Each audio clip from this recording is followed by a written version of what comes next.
want to take you to live pictures here. This is Congressman Thad McCotter. He's speaking at the State Fair in Des Moines, Iowa. He is just one of the many Republican hopefuls that is stumping in Iowa today. He represents Michigan's 11th district in Congress.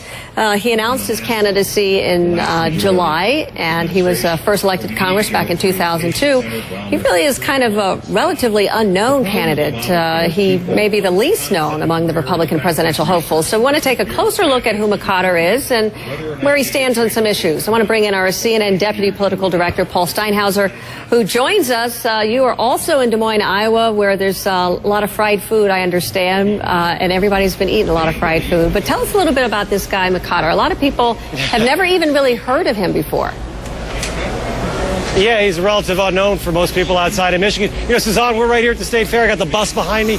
Right behind the bus, maybe 30 yards, 40 yards away, that's where Thad McCotter is right now.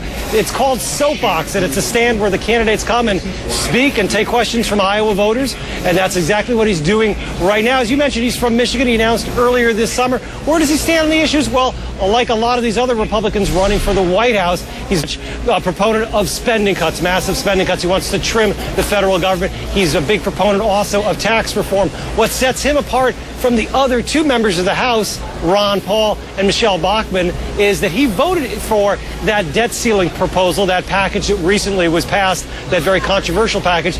They voted against it. And one other thing I'll say about Thad McCotter, he plays a mean guitar. He was jamming on the guitar when he announced earlier this year. Suzanne, that's it right now. Back to you. All right, Paul. Interesting guy. Later this hour, too.